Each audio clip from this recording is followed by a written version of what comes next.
Hola, buenas, bienvenidos a un nuevo vídeo de este proyecto que tenemos desde Cascaborra Ediciones para dar a conocer a gente que se está encargando de hacer divulgación histórica en diferentes ámbitos. Hoy nos acompaña Félix Hernando, él es el representante de Héroes de Cavites, una asociación hispanista con una actividad brutal. No sé de dónde sacáis tiempo, de dónde sacáis tantos recursos y tantos contactos, pero yo hace ya tiempo que os sigo la pista. De hecho, no recuerdo exactamente el año, pero creo que fue justo durante los meses de pandemia. Me hicieron una entrevista, un compañero tuyo, cuando se hacían emisiones online, y a partir de ahí os he seguido siguiendo y me parece que es una de las asociaciones que más y mejor están trabajando por la divulgación de la historia de España. Entonces, gracias por venir. Gracias a ti. Y nada, si te parece, empezamos hablando un poco de cómo nace la asociación. Sí, bueno, yo lo primero darte las gracias en primer lugar. Tengo que decirte que a mí, yo me acerco a todo este mundo por tener conciencia de la ignorancia que tenía de todos estos temas. Entonces, un buen día me encuentro con un libro que le estaban dando mucho bombo, que era el de Hispanofobia, de María Elvira Roca Barea. Y eso me hace entrar en YouTube y ver mucho más contenido. Y también me hace ver otra cosa, que al no saber, me jubilo, ante todo me jubilo, y esa jubilación me lleva a, tengo que hacer algo, la eterna pregunta, ¿no? ¿Qué hago? Me voy a apuntar a una asociación. Y entonces empecé a ver asociaciones y vi Héroes de Cavite. Y bueno, me gustó el tema porque era la carencia que yo tenía. Y digo, bueno, pues aquí yo vengo a aprender. Y entonces vi que la asociación, y ya te cuento qué es a qué se dedica la asociación, es una asociación cultural y con ánimo, o sea, sin ánimo de lucro y de ámbito internacional. Aparecemos en cualquier continente y en América en casi todos, o en todos los países. Es muy interesante porque más allá de lo que es el territorio español, que tienes presencia prácticamente en todas las provincias y continuamente estés haciendo, me parece muy interesante esa parte internacional, sobre todo en Hispanoamérica, porque nuestra historia es compartida. De hecho, este video podcast se llama Historia Compartida, para ver si conseguimos abrir un poco los ojos de la gente de que las historias no se ciñen solamente a un territorio. Al final somos lo que somos y hemos llegado al día de hoy con una mochila que es nuestro pasado, y ese pasado, digamos, que no se ciñe solamente a una frontera, a un territorio. Lo que pasa en la Edad Media, en la actual Alemania, son cosas que indirectamente también nos afectan a nosotros a día de hoy, ¿no? En mayor o menor medida. Entonces me parece muy bien, muy guay el que podéis tener la presencia en Hispanoamérica. Aparte, pues como te digo, es en Europa, pues aparecemos en Bélgica, en Holanda. Es verdad que es muy puntual, sí, la aparición de algún representante de Héroes de Cavite.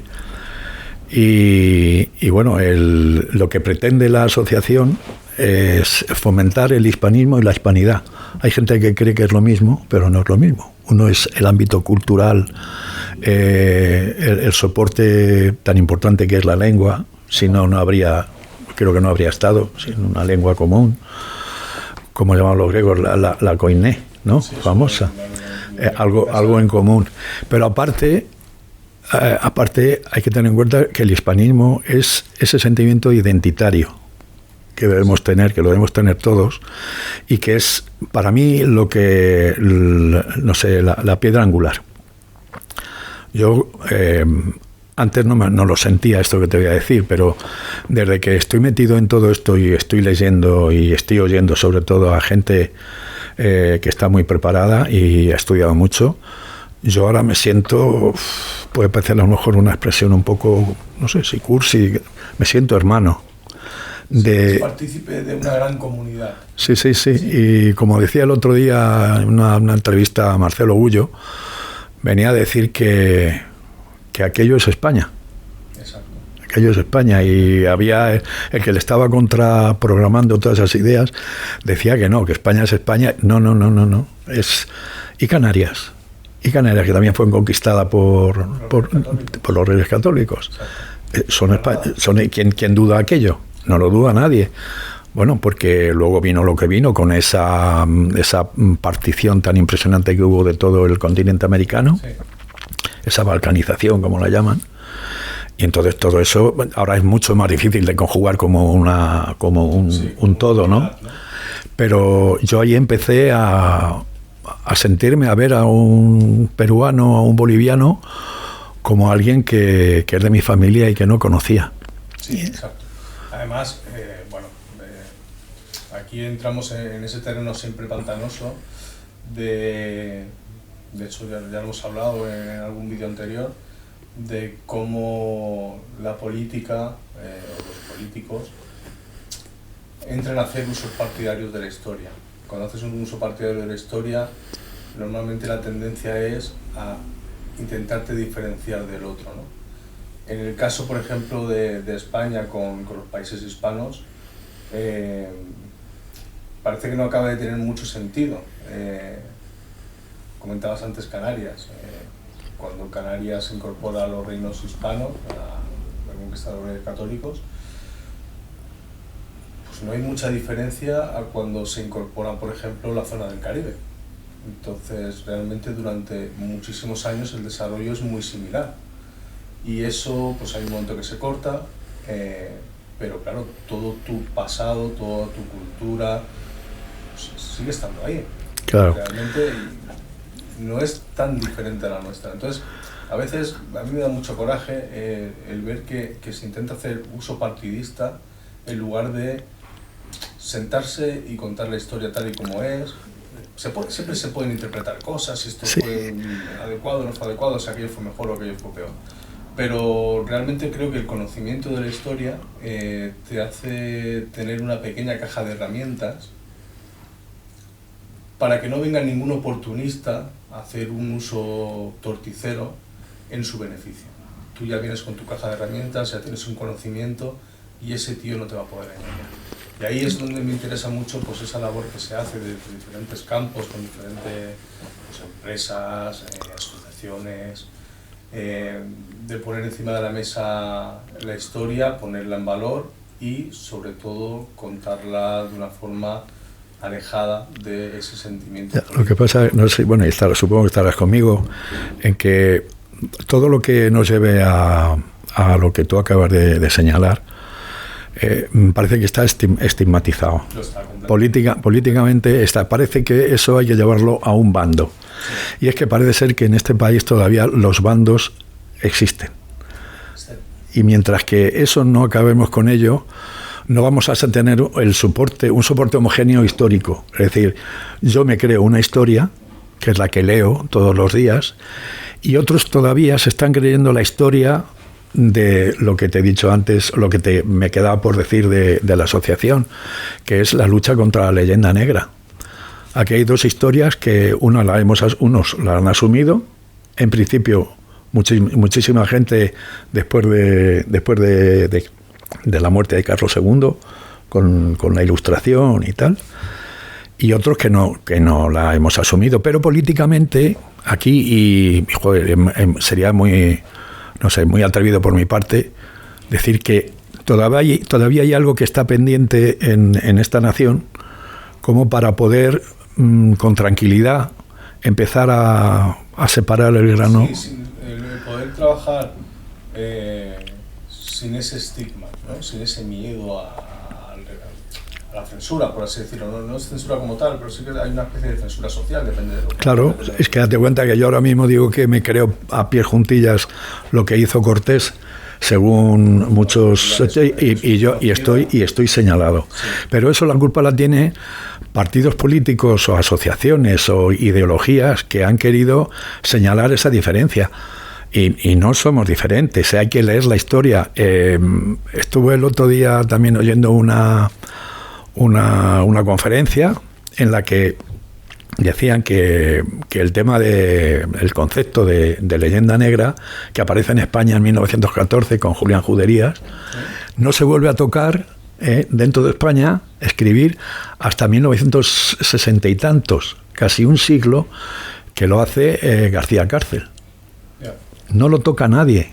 Es como si esa leyenda negra que viene de los Países Bajos, de Francia, sobre todo... Para que no se nos despiste la gente, exactamente explícanos de una forma breve la leyenda negra, ese concepto de leyenda negra.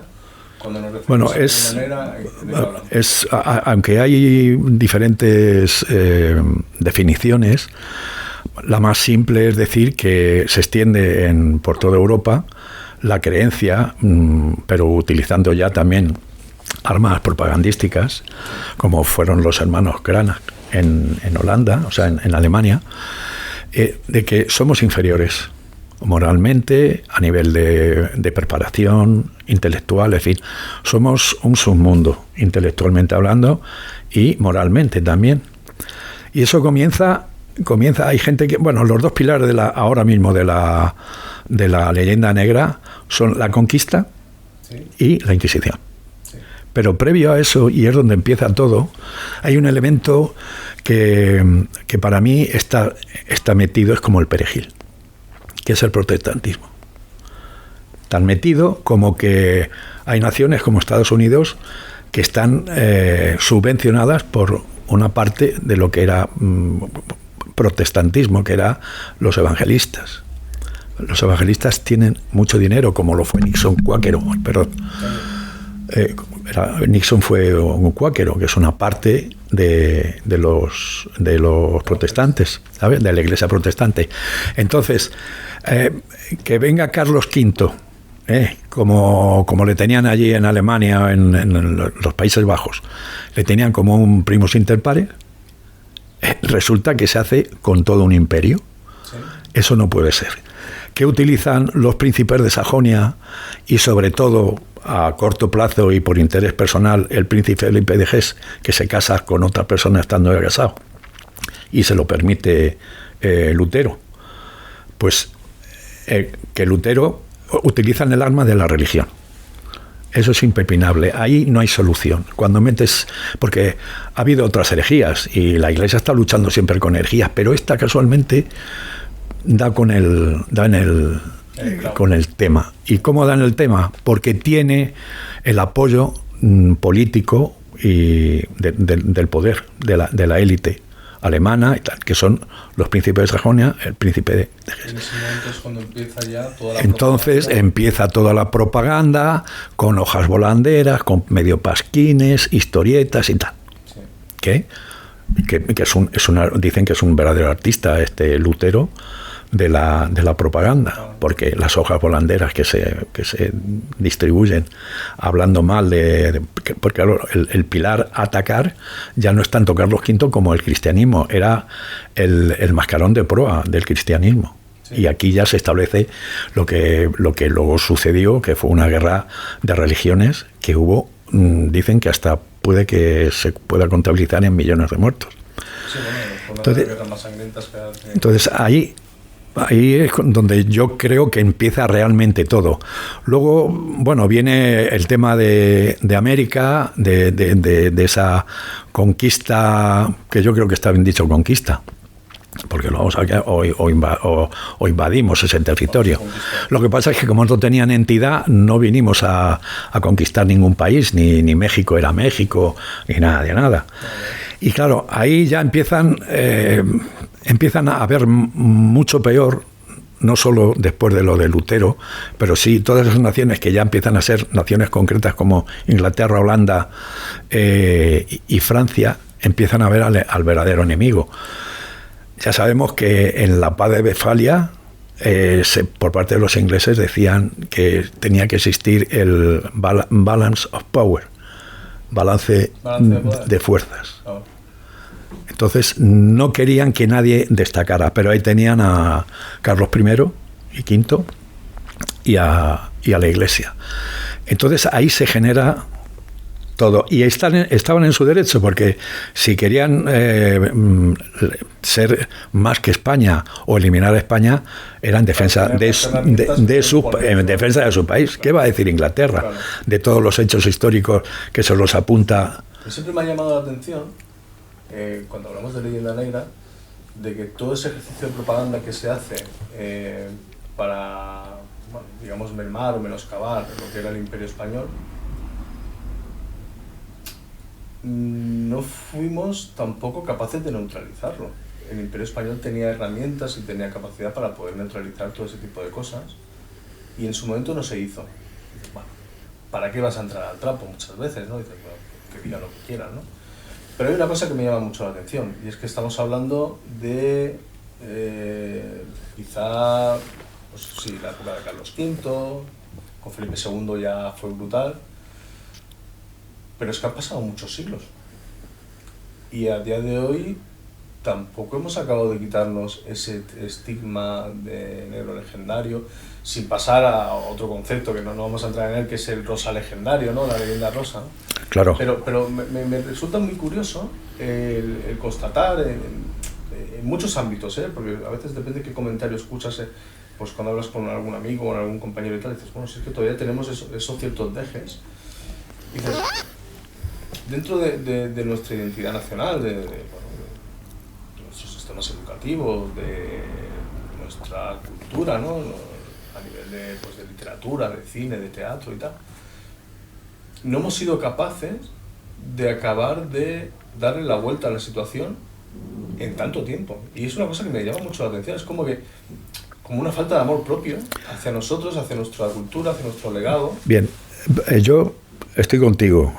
Yo creo que en los siglos XV, XVI, XVII todavía tenemos esa parte que al principio de la conversación hablábamos, no sé si fuera de micrófono o no, teníamos ese orgullo de ser españoles. Sí. Teníamos los tercios.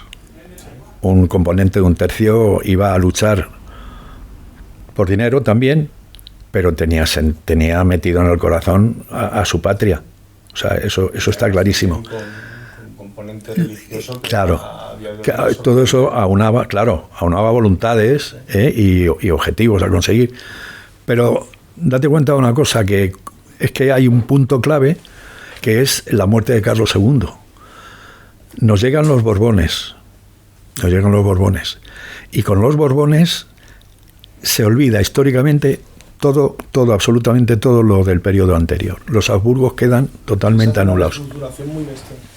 En la época de Felipe V, la reestructuración que se hace de los estamentos de la nación, del Estado, son muy bestias, y hay como una especie de punto y aparte. Bien, bueno, tan responde a leyenda negra esa parte, que el ministro de Finanzas, por así decir, de Carlos II de Habsburgo, le deja por sus políticas en superávit la hacienda a Felipe, cuando se dice desde Francia, bueno, el que mandaba era Luis XIV, ¿no? Sí. El abuelo. Cuando se dice de que era una ruina, y no fue tal ruina, sí iba mal. Quizá hubo defectos de administración, ¿no? Lo que tú has dicho antes, de que cómo es posible que se nos escapara de las manos.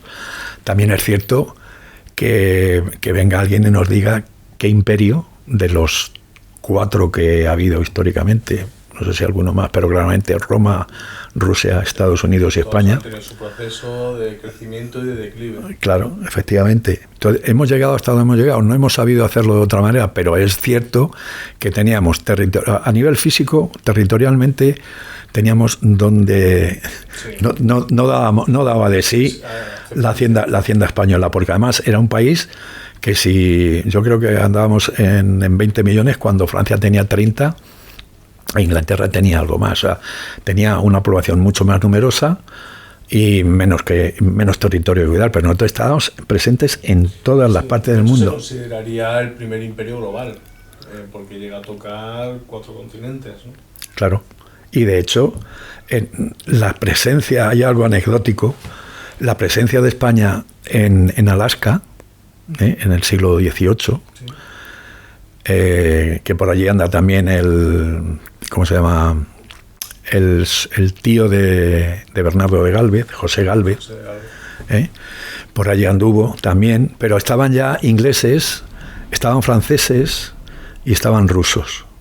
Y nosotros estuvimos allí con 2, 3 navíos y levantando fuertes, por ejemplo en Nazca. Sí. Pero bueno, tuvimos que ir de allí porque no había manera de sustentar eso. Pero allí estaba España presente, pero eso ¿cómo se sustenta sin una presencia real y fuerte? Bueno, claro, de hecho incluso cuando llega la independencia de México, eso lo estuve leyendo hace poco, gran parte del territorio que sería el actual sur de Estados Unidos, que es lo que luego los yanquis le acaban quitando a México, era territorio español, pero España no tiene una gran presencia, porque es que era imposible abarcar tanto territorio con los medios que había también en la época. Entonces sí que había una delimitación fronteriza, pero no había de facto una ocupación del territorio. Nada, lo único que se consiguió presencia española, sí. Los franciscanos, más que nada. Sí, pero bueno, se hizo el camino real de hasta Santa Fe o San Juan de los Caballeros, un poco más arriba, por parte de Oñate. Sí. Tiró. Bueno. Claro, por aquí tengo el código de Juan de Oñate. Sí, ya le tengo. Con el Mar del Norte. Entonces, sí, bueno, es que todas esas excursiones que hacía por parte de los americanos era encontrar salida del este al oeste. Sí. Estados Unidos nunca creyó que iba a ser algo si no conseguía hacerse con puertos en el Pacífico. Entonces, lo que te decía, que Estados Unidos, bueno, nosotros en esos puntos sí teníamos presidios.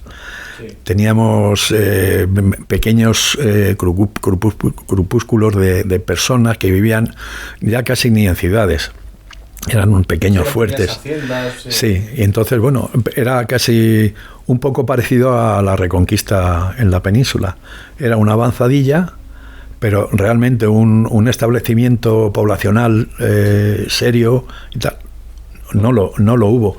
También es cierto que, bueno, empezaron a entrar franceses por Florida, en la Luisiana, y bueno, y luego Estados Unidos, que barrio. Las empresas de las pieles, ¿no? Claro, sobre todo franceses hubo mucho por la parte de, buscando además un tipo de bisón o de, no me acuerdo, de nutria muy especial, que estaba por ahí por Vancouver y tal.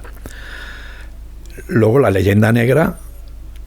Tú fíjate el daño que nos ha hecho, porque es que hasta no lo hemos creído nosotros, quiero decir. Pero yo creo que el drama de la leyenda negra es que lo tenemos en casa. Claro, pero lo tenemos además muy interiorizado. Es muy difícil, incluso a veces, cosas muy sencillas. Cuando tienes alguna conversación con alguien y le explicas conceptos muy básicos, y al final parece que les estás engañando. Dices, no, pero si estos son, sí, bueno, hay una risa supremacista que ronda, sí. Cuando dices algo de eso, dice, bueno, como diciendo, claro. No, qué ignorante eres, sí. o qué ingenuo. No, qué flipado, y tal, no sé.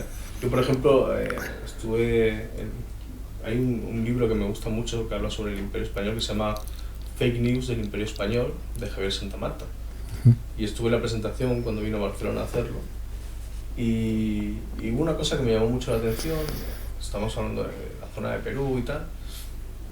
Claro, por un lado dices, a ver, Perú lleva los suficientes años independiente de España como para poder tener ya una responsabilidad sobre su realidad, ¿no? O sea, tenemos el país que tenemos, pero claro, lo hemos hecho nosotros este país, ¿no? Y están hablando del oro, ¿no? Los españoles se llevan el oro y tal, igual.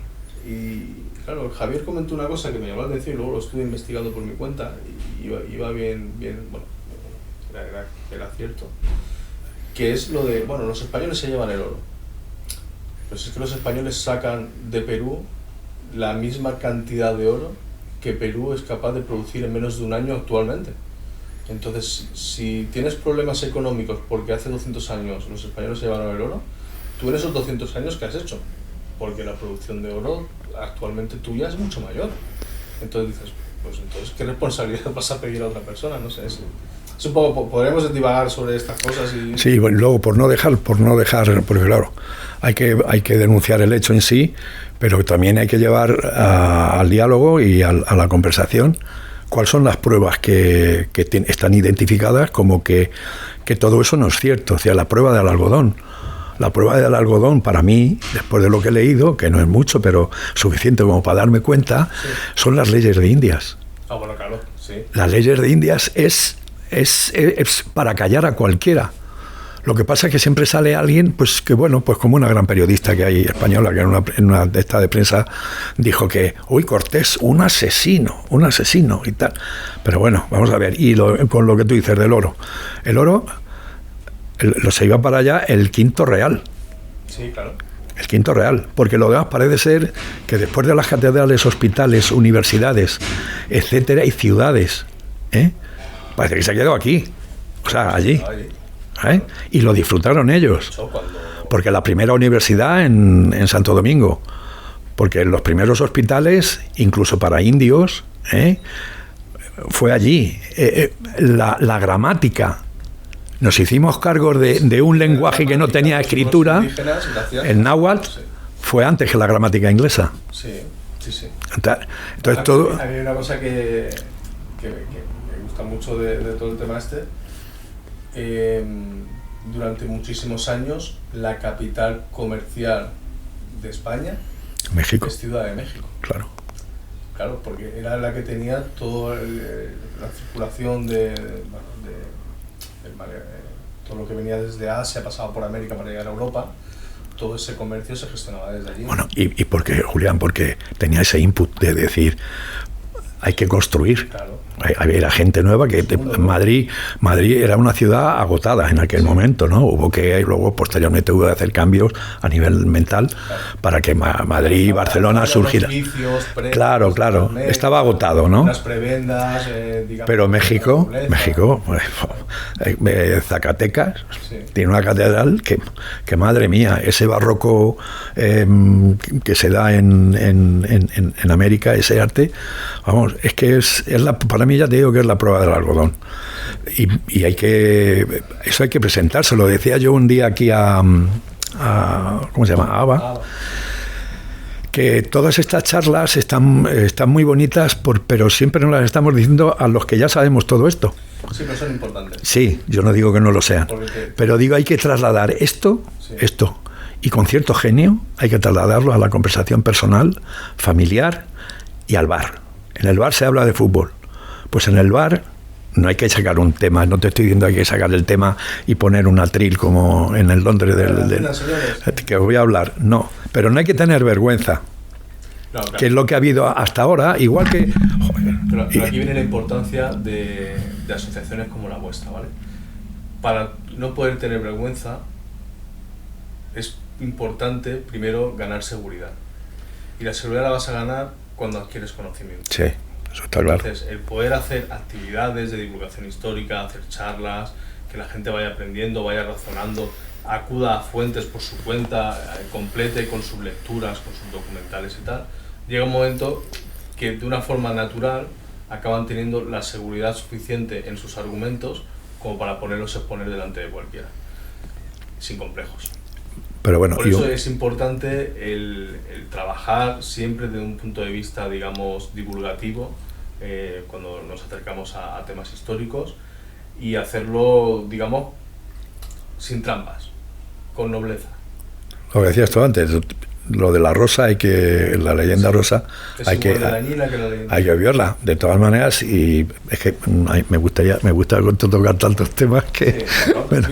pero escucha, la leyenda rosa, yo lo único que acepto, vamos a ver, como leyenda rosa, yo creo que no lo hay.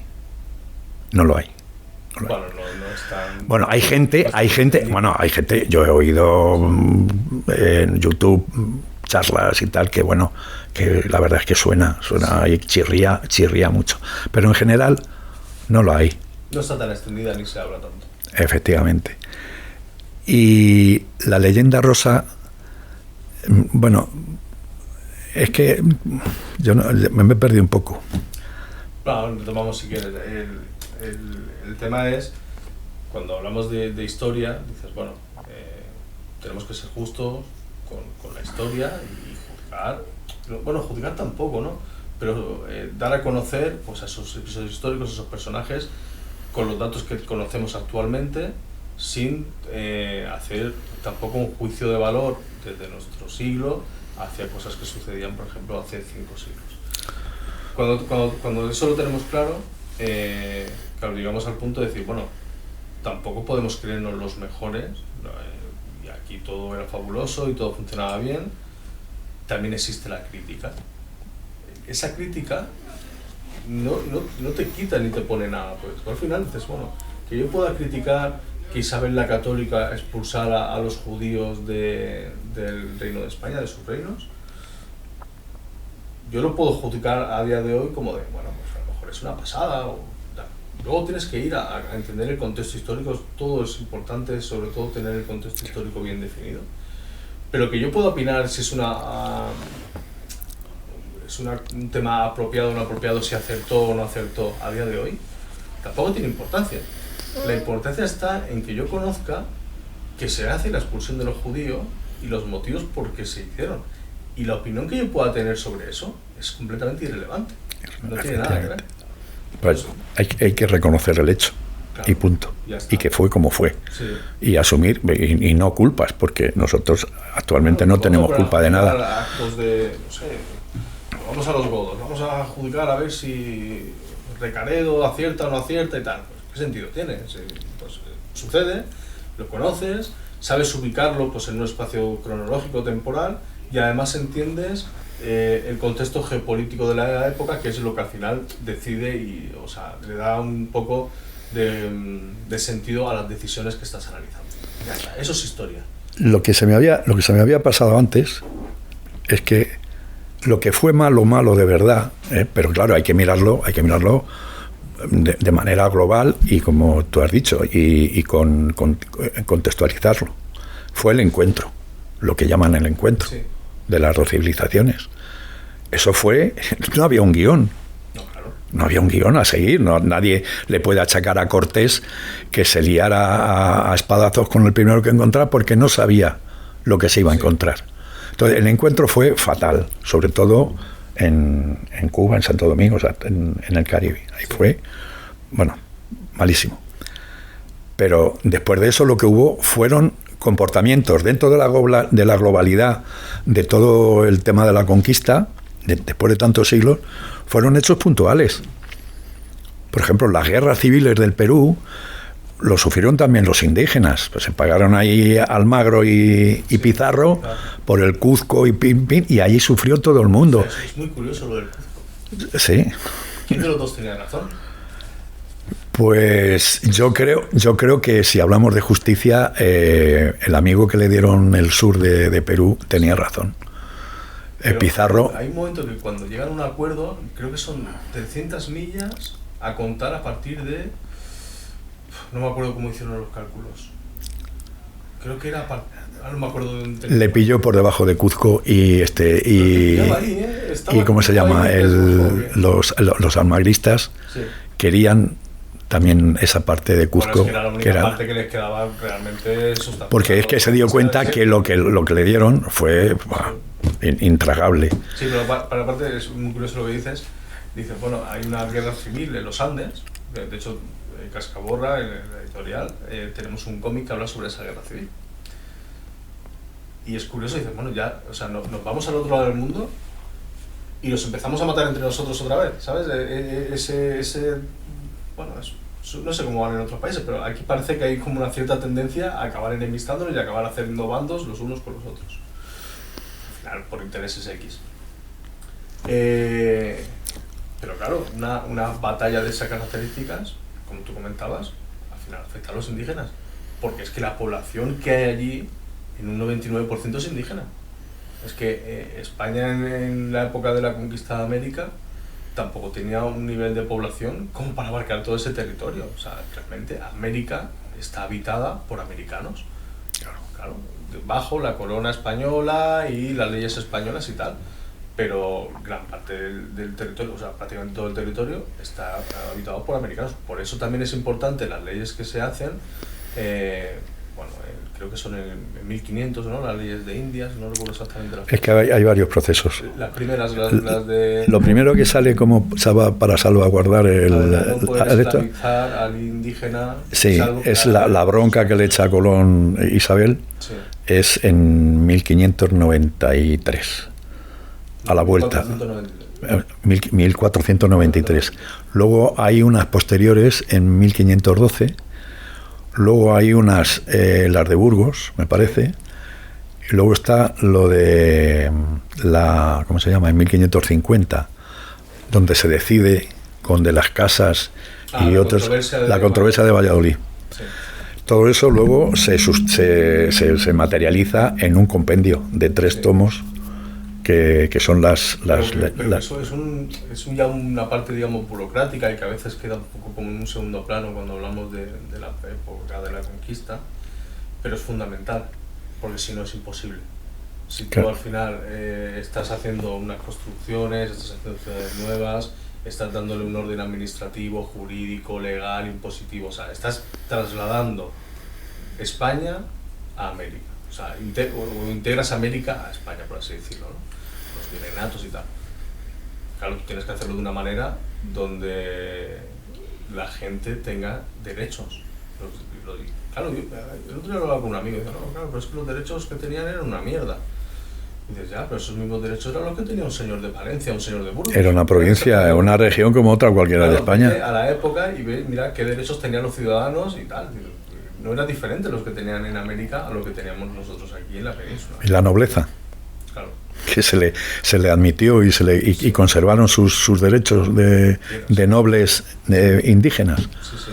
O sea que es que por ahí nos puede, lo único que se puede decir ante estas aseveraciones es que es mentira. Sí. Pero como decía Rocabarea, pero no vale con decir que es mentira, hay que decir que es mentira y argumentar porque hay que convencer. Sí, bien. Pues exactamente, pues es lo que le falta, es mentira, pero digo, explícame por qué. Claro. Bueno, pues Rocabarea, ¿cómo era lo que la entrevistaron? Ya no me acuerdo cómo decía ella la frase. Bueno, da igual.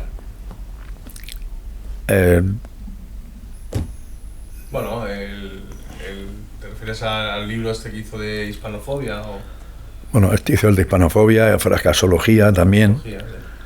Sí, pero no, me estaba refiriendo a otra cosa.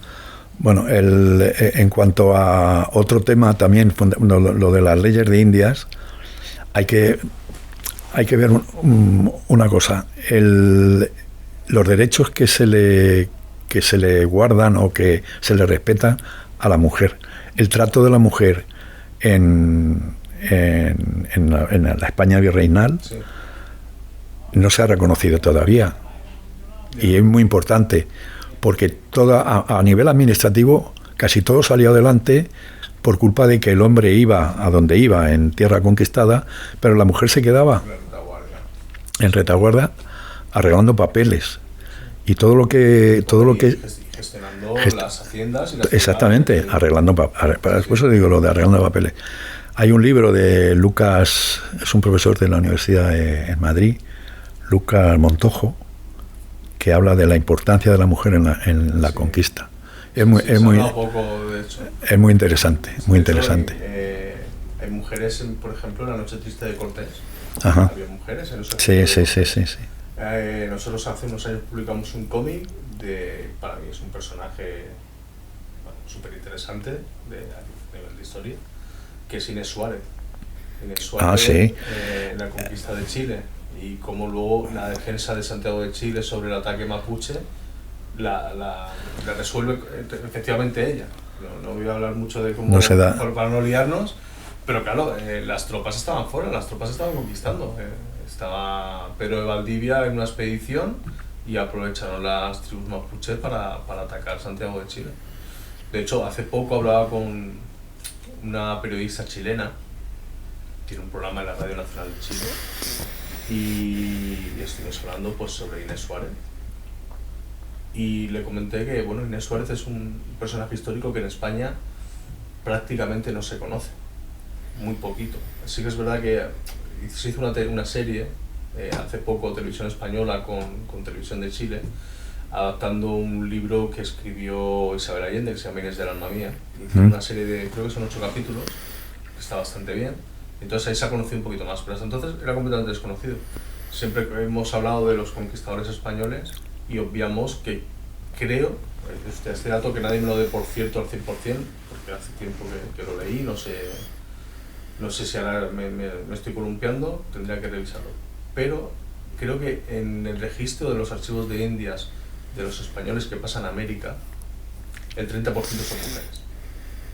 Claro, la gente, siempre tenemos el concepto de el conquistador, ¿no? De barbudos, con barbas y tal.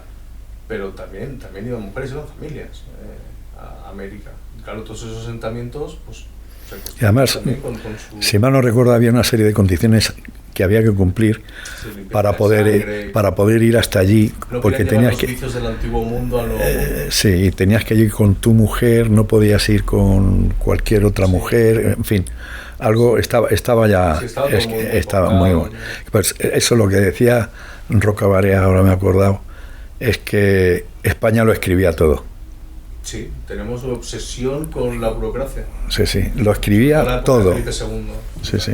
Y cuando llegó Colón, se levantó acta de la llegada de pisar Colón tierra americana. Sí. Se levantaba acta absolutamente de todo. Sí, eso está muy bien. Bueno, ahora creo que vamos a ir acabando para que no se nos haga tampoco muy largo. Bueno, a mí me gustaría dejar claro una cosa. Dime. Hay mucha gente que todavía se cree el cine americano, la famosa industria americana del cine, y ahí a nosotros nos ponen a caer de un burro, si no directamente, si reconociendo hechos que no fueron así, a la parte... Pero tampoco les culpo, porque nosotros nos pondríamos a caer de un burro nosotros mismos. Bien, no nos hace falta. Vale, no, si nosotros te llevamos nuestra culpa, nosotros llevamos nuestra culpa, pero por ejemplo esto de... es muy manido, lo de el Columbus Day, lo de Fray Junípero, las estatuas. Sí. Como la diferencia que hay, y ahí sí que podíamos llevar a colación lo que hemos estado hablando, como una mentira como la de la conquista de California, en la parte del oeste por parte de los Estados Unidos, cuando se hacen con la Florida, con la Luisiana y tal, y van para allá, como en la conquista de California no dicen ni pío, y sí le echan la culpa a Fray Junípero de todos los males, de todo lo malo es España, del amigo Fremont y el de Stanford. Sí. Una universidad que está pagada con la sangre de los coolies, los chinos, que venían a hacer el ferrocarril de este a oeste. Y el amigo Fremont, pues era un coronel que lo de las cabelleras y el matar, bueno, eso ya lo habrás oído tú, lo del mejor indio es un indio muerto. Sí, bueno, entonces, ellos defienden eso. Tú fíjate como que distinto es nuestro comportamiento al comportamiento de un americano de tierra adentro, ¿no? Bueno, por eso es importante conocer la historia y que no te... El oportunista de turno no te sí, que no te pillen. No te puede vender una moto trucada. Lo que pasa es que te pones muy nervioso. Porque cuando te dicen que con esa supremacía que eso no es así, que no es así, y lo que tú dices, bueno, pues pide explicaciones, claro. Las pides, pero lo único que hay es una risa prepotente, pues... Sí, toda la nariz. Pero, bueno, poco a poco, al final, yo creo que el gran trabajo que tenemos que hacer, que se está haciendo y se está haciendo muy bien, ya te digo, yo he puesto en marcha este video podcast porque en los últimos años, desde 2016 con la editorial, he ido conociendo pues muchísimos autores, asociaciones, a gente que está en redes sociales y creo que se está haciendo un trabajo de dar a conocer la historia de una forma limpia, sin ninguna pretensión política detrás de eso. O sea, que dices, bueno, es interesante y poco a poco, pues bueno, pues a lo mejor tenemos una percepción diferente de nosotros mismos y podemos coger pues al de la risa prepotente y con argumentos, porque los conocemos, lo primero es conocerlos, argumentarle que está equivocado. Lo cierto y verdad es que hay que ser sincero con nosotros mismos y conmigo mismo, y tengo que reconocer que el ambiente sí que se nota que ha cambiado un poco. Yo detecto en los últimos años que hay un interés mayor por conocernos a nosotros mismos, por conocer nuestra historia. Y un reconocimiento sin tener fundamento por haberlo estudiado, pero yo no sé si ha habido demasiada repetición ya, que nunca es demasiada, de gente que ya empieza a ver como bueno o como malo todas las culpas que nos echan de fuera del tema de la conquista y tal y cual. Ya empiezan a verse otro tipo de opiniones, sin estar muy formadas, pero están ahí. A ver, eso ya me está cansando. Sí, exacto. Y eso ya es terreno abonado como para entrar con la pala, con la lectura. Al final, claro, el tema es que cuando consigues despertar el interés en la gente sobre un episodio histórico, sobre un personaje histórico, que esas personas tengan luego las herramientas o los contenidos adecuados, todo, es un poco prepotente, ¿no? Pero bueno, que puedan tener para tirar de ese hilo. Hay gente, por ejemplo, pues que le gusta el cine, pues que pueda tener películas que hablen sobre el tema de una forma fidedigna. A los que nos gusta leer, pues poder tener pues ensayo, poder tener incluso novela, pues para irnos acercando a episodios históricos que nos llaman la atención y poco a poco pues ir en nuestra cabeza entendiéndolos y luego contrastarlo pues con otra lectura o con otra película y sacar una idea más o menos clara de lo que sucede, porque es importante siempre pues tener varias fuentes, ¿no?, ante cualquier tema. Y ahora, para acabar, una cosa que se ha quedado al principio en el tintero que a mí me parece muy interesante de vuestra asociación. Vosotros estáis, hemos hablado antes, estáis por todo el país, también en algunos puntos de Europa y tenéis una fuerte presencia también en Hispanoamérica. ¿Cómo se gestionan todas esas actividades? ¿Vosotros sois gente, digamos, activa a la hora de ir a buscar a ponentes que puedan hacer una conferencia en tal sitio o en tal otro y vais ofreciéndolo? ¿O ya es la gente la que se acerca a vosotros? Mira, tengo una ponencia que es muy interesante. De todas maneras, no sé si lo has notado, Toledo es peculiar. No voy a utilizar... Solo gestionas cosas aquí en Toledo. Yo nada más que hago en Toledo. Los de Logroño en Logroño. Y así va por provincias, no va por regiones. Claro, bueno, también es bueno porque al tenerlo tan localizado también puede ser, incluso te facilita un poco más el trabajo, ¿no? Sí. Pero aquí es una asociación que aquí en Toledo me parece que nació hace 5 años, por ahí.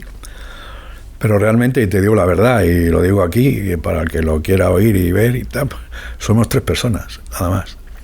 Lo que sí hacemos es elegir los temas, porque viene de una lectura previa que hemos hecho, de alguna documentación. Sí, por ejemplo, yo ahora estoy muy interesado, aunque yo ya tengo los 3 tomos y me estoy leyendo lo de las leyes de Indias, sí. Estoy muy interesado en que venga Julio José Enche, que es un abogado de Madrid, que ha escrito el libro Las leyes de Indias. Entonces, me lleva a eso. Tengo muchas ganas de ver por aquí, porque he leído los libros y tengo dudas, y él me va a sacar de esas dudas, al argentino, a Marcelo Gullo, Patricio Lons también. Viviendo ya, ¿no? Viene por temporadas. Y luego, y hablando de esta gente, Cartagena es la sede central, ¿no? Sí. El punto centro neurálgico, ¿no?, de la asociación. Tiene una serie porque bueno, su actividad también es mucho más rica que la nuestra, ¿no? Hay más gente, los conocen, de trabajar con ellos. Entonces, a través de ellos sí que, si viene algún ponente y dice que bueno, que aparte de Cartagena y yo qué sé, tal, también a Toledo, ¿no? Y nos llaman, oye, prepararos un sitio porque va para hablar de tal cosa. Preparamos los carteles, bueno, prepara se llama Marisa y Moncho. Y preparamos lo que haya que preparar, sí, pero somos 3 personas nada más. Bueno, pues 3 personas con el apoyo de un montón de personas más de toda España, que en un momento dado os podéis echar un cable o podéis ayudar. Sí, bueno, eso es un poco en teoría. Luego te ves... vais de forma más autónoma. Sí, luego te ves un poco solo. Bueno, yo porque encontré también, es un sitio donde no tenemos ningún tipo de problema. Bueno, porque es un poco lo que nos gusta también, lo que hacemos. Ya, pero vas al Alcázar y depende qué día, Sí, te lo alargan, lista de espera, se puede, no se puede, aquí se puede siempre porque está dispuesta.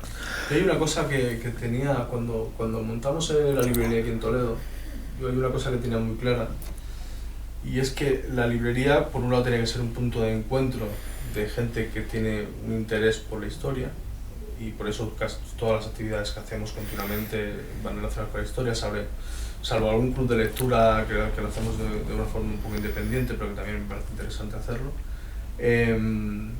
Eso lo tenía claro, y además había una cosa que a mí me gustaba mucho, y es que yo ahora ya no dependo de nadie. Yo ahora tengo una librería, tengo un espacio donde puedo organizar y montar las actividades que yo quiero montar. No dependo de que me den día y hora para ir a ver a alguien, para presentarle un proyecto para hacer unas conferencias, que me digan que está la sala ocupada en los próximos 6 meses, Exacto. Llámame después de verano y entonces miramos a ver si tenemos fecha y tal. Claro, yo ahora, por ejemplo, esto es una fantasía, es decir, oye, cualquier cosa que se me ocurre, lo gestiono y lo montamos en la librería. O sea, el poder tener el espacio para hacerlo, eso está súper guay. Sí que es verdad que hay actividades, pues que por el tipo de ponencia que se va a hacer, o la persona, el caché, digamos, que tiene el ponente, Sí. pues claro, una librería mejor se queda un poco pequeña y estaría guay poder hacer un espacio mucho más vistoso, mucho más grande. Pero claro, ya es eso, depende de Sabes que tener que picar puertas. hace tiempo que se instauró esa tendencia de hacer estas cosas en espacios reducidos. No sé si has visto que presentaciones de libros de gente, grande, luego se vacía. librerías que son pequeñas, Sí. Se hacen presentaciones de libros de gente, escritores muy reconocidos, Sí. pero son espacios pequeños. Sí. Entonces, no hay que... A algunos les gusta también ese tema. Si lo que hace falta es que haya repercusión mediática. Sí, pero eso es complicadísimo. Digo, consiguiendo eso, esto sería ideal. Y esto me gusta más que el Alcázar, Claro. por ejemplo. Porque lo que sí vale es que aquí haya el que haya aquí 15 personas, a que haya 40, no va a ningún sitio. Ahora, si aquí hay 15 personas interesadas, pero hay una repercusión Claro. fuera, Claro. cambia. Y luego otra cosa que me gustaría que me dejaras decir, que esta idea yo se lo sugiero siempre que tenemos una charla a la gente mayor, digo, no sabéis qué tenéis con unos hijos jovencitos que pueden leer historia divirtiéndose, y le estás dando iniciación a aprender lo que hemos dicho antes, la historia de España. Sí. Y ser fuerte, y eso te hace fuerte. De una forma que creo yo que es un valor añadido dentro del catálogo, y es que puedes acceder a un contenido histórico que no te da pereza. Porque un cómic, tu abuelo viene y te regala un cómic. Hostia. Claro, te regala un cómic que tú te lo vas a leer en una tarde. Imagínate que te regala un tocho de 1200 páginas sobre las leyes de Indias. Eso no te lo vas a leer en la vida. Entonces, es una forma muy accesible para que la gente que tiene Claro. un mínimo interés por la historia... Pero es que a ese niño ya le inoculas el interés por eso. Pasa que hay una cosa curiosa.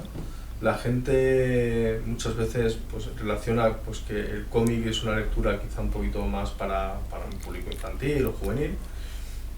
Yo te diría que la gran mayoría de los clientes que yo conozco de Cascabor asiduos es gente mayor. No me olvido de eso, ¿eh? Porque No. es gente que creció leyendo cómics, porque antes se leía mucho más cómic de lo que se lee ahora, toda la época aquella de Jabato, de Bruguera y tal. Y ahora ven que además esas lecturas las comparten o con sus hijos o con sus nietos. Porque claro, son lecturas transversales al final. Claro, Sí. claro. Pero es porque el concepto de cómic le ha marcado a mucha gente, a muchas generaciones. Sí. Me gusta el cómic, Sí, me sí, muestre sí. casi lo que me muestre. Pero yo lo que voy es al tema de iniciación en la formación. Sí. Ahí Puede es... tener una pequeña toma de contacto que te puede llevar luego a... Mira, te explico la anécdota y acabamos. Ayer estaba grabando aquí con Daniel Gómez Aragonés y se nos hizo un poco tarde y estaba la puerta de arriba de la librería estaba abierta. Entonces cuando acabamos, dije, mira Dani, no vine a recoger, vámonos y tal. y había una familia en la puerta con 2 niños pequeños. El pequeño podría tener 7, 8 años, el mayor podría tener 10, 11 como mucho. Y le estaban pidiendo, mamá, cómprame un libro. Ellos vieron que era una librería y dijo, pues cómprame un libro. Yo me quedé con la copla. Por la tarde volvieron. Y entonces yo les reconocí por la voz y tal, no sé. Y entonces me estuvieron explicando a los padres, dicen, no, es que los niños no es que lean mucho, es que leen una barbaridad, pero solo de historia. Solo les gusta la historia. Dice, si te van del Imperio Romano a la Reconquista, al no sé qué, y aparte de todas las épocas y a nivel mundial, ¿vale? Qué maravilla. Y yo pues estoy hablando, pues sabes, os gusta esto, tal, mira, pues mirad esto que a lo mejor os llama la atención y tal. Y claro, me llamó la atención porque esto es importante. Los chavales demandaban un contenido cultural, pues una lectura, no estamos hablando de comprar un helado, ¿no? Y los padres, cuando estaban aquí hablando, les dijeron, mira, elegid lo que queráis, uno cada uno. Claro, las economías familiares también son las que son, no te puedes llevar toda la librería por mucho que el chaval te lo pida, ¿no? Y entonces luego, pues hablando un rato con los padres, dijeron, no, nosotros lo único que le decimos es, si te compramos un libro, te lo tienes que leer. Cuando te lo hayas leído, tú pide lo que quieras y te lo vamos a comprar también, pero te lo tienes que leer. El momento que no te lo lees, hasta que no acabes ese, no te voy a comprar otro, ¿vale? Esto no es un capricho. No te imaginas la cantidad de gente que me he encontrado, porque yo voy a muchos eventos de cómic, a muchas ferias del libro, que vienen familias que los niños se interesan por algo y el padre le dice lo de, si esto luego no te lo vas a leer. El padre convence al hijo para no comprar el libro. Claro, a mí eso ya, yo llego un momento ya que me lo tomo cachondeo y es como, ya está, ¿no? Así no se puede. Pero claro, ayer cuando conocí a esta familia, me gustó mucho porque es todo lo contrario y esa actitud de decir, bueno, esto no es un capricho, no te vamos a estar comprando libros todos los días, pero tú cuando quieras un libro tú lo pides y yo te lo compro. Y cuando te lo hayas leído, pide lo que quieras y te lo volveré a comprar. Y entonces, pero es que además los chavales, no estamos hablando de niños que vienen y ojean y tal, es que tenían un criterio. Sabían de todo lo que hay en la exposición de la librería, ubicaban históricamente al personaje y el hecho histórico y sabían de qué iba y tal. Incluso de, no, en lugar de coger voy a coger este otro porque de esto ya estuve leyendo el mes pasado. O sea, una maravilla. Yo ayer por la tarde estaba aquí gozando lo más grande. Es una maravilla encontrarte con chavales así, desde luego. Con chavales y por ende padres, sí. Claro. Sí. Por eso yo creo que es importante, pues cuando hacemos, se trabaja con temas históricos y tal, no olvidarnos nunca de ellos. A veces parece que cuando se quiere hacer una ponencia, por ejemplo, que organizas charlas y tal, la persona está tan puesta en el tema y los asistentes ya tienen un conocimiento previo que parece que la charla va a un nivel muy superior que para alguien que no tiene ni idea de lo que le estáis hablando a lo mejor no consigue, ¿no? Es bueno tener buenos comunicadores, gente que es capaz de hacerlo de una forma un poco progresiva, que para que todo el mundo quede contento, ¿no? El que no tiene ni idea de cómo va el tema, puedes enterar de más o menos, pero el que ya sabe de qué va el tema, poder tener datos, Yo estoy muy obsesionado con ese tema y cada vez que he empezado la presentación de un ponente he dicho, por favor, mirar bien dónde estamos. Sí. Estamos en un sitio, somos privilegiados. Esto es una librería donde puede ser el sitio físico de iniciación de vuestros hijos y vuestros nietos. Sí. Es que, mirarlo, es que van a aprender qué fue el glorioso sin atacarle, sin aburrirle con un ladrillo, ¿eh? Lo van a leer en 25 páginas o en 30 páginas y eso al final, primero, crea hábito de lectura, luego pasarán a otro estadio, sí, pero por lo menos el de la historia, es decir, el glorioso, dice, joder, pues dame lo de Blas de Lezo, claro. Y ahora, en fin. Suene, por ejemplo, claro. Y luego habrá cosas que les interese más o cosas que les interesarán menos. Las cosas que no les interese se van a quedar ahí, pero si hay algún tema que les interesa, ya van a ir también a otro tipo de contenidos y acabarán yendo pues a ver un documental, acabarán claro. Pues, comprando algún libro y tal. Pero lo importante es despertar un poco ese interés. Efectivamente. Y nada, si te parece lo dejamos aquí. Muy bien, yo creo que nos ha quedado una charla bastante entretenida. Sí, yo con ganas de haber seguido con más cosas. Bueno, pero escucha, vuelvo a grabar. Escucha, pero bueno, da lo mismo. Y nada, a la gente que nos está viendo, si les ha resultado interesante este proyecto que tiene Héroes de Cavite, de conferencias y de charlas sobre historia, les invito a que los sigan en redes sociales y podrán ir viendo todo lo que se va haciendo por todo el país, ¿no? Entonces, pues, habrá cosas que pillen cerca de casa y se puedan asistir, y habrá cosas pues, que a lo mejor coincide pues, con un viaje, ahora que llega verano, con estar de vacaciones en algún lugar. Y si tienen ocasión, yo les recomiendo que asistan y sobre todo que sigan un poco lo que van haciendo, porque muchas veces el saber que se hace algo interesante, aunque esté lejos de casa, puede despertar el interés para ver de qué va eso, para ver de qué va ese tema o quién es ese autor que va a hacer esa ponencia. Y nada, hasta el siguiente vídeo.